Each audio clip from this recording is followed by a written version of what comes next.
All that shortly, but first to some breaking developments coming in. Facebook founder Mark Zuckerberg has decided to testify before the US Congress.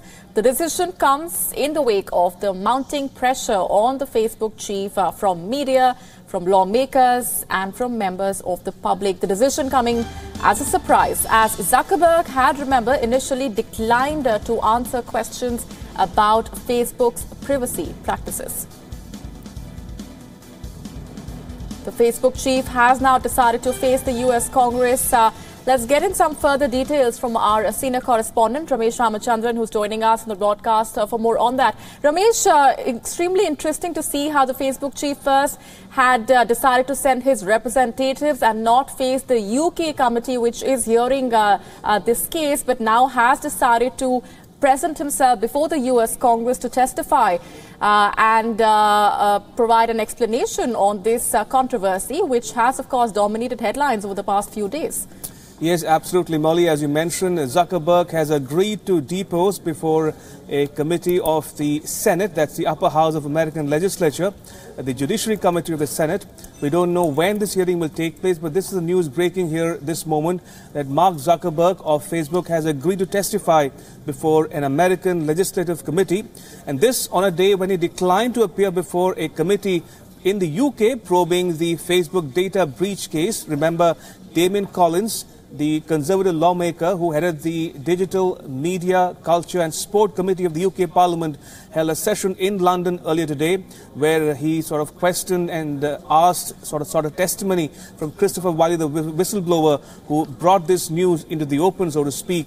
And Zuckerberg was conspicuous by his absence, but here he's agreeing to testify before the US Congress. And this at a time when Facebook is under the crosshairs for allegedly breaching privacy of users, 50 million users at that of Facebook, along with Cambridge Analytica for the US elections in 2016. So it's the last word has not been said on this controversy just yet, Molly.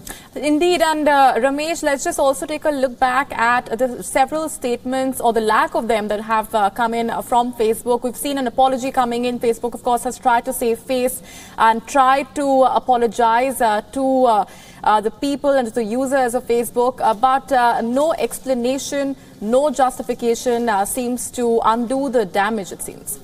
Indeed, and just to give you a flavor of what Damien Collins, the Conservative lawmaker, said in that hearing in London earlier this afternoon, India time, Molly.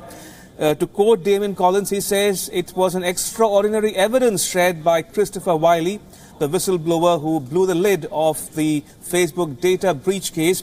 And he went on to say that it's absolutely astonishing, his words, not mine, that Zuckerberg declined to appear before the UK Parliamentary Committee. And he went on to urge Zuckerberg to make time to appear before his committee in the days ahead. So clearly, there are a lot of questions that remain unanswered.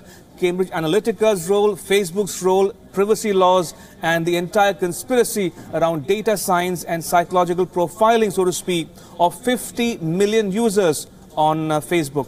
And also, in a way, Facebook admitting that, yes, it was their fault, also saying that they do not deserve the data if they cannot protect it. We're going to leave it there for the moment. Ramesh Ramachandran joining us. Thanks very much.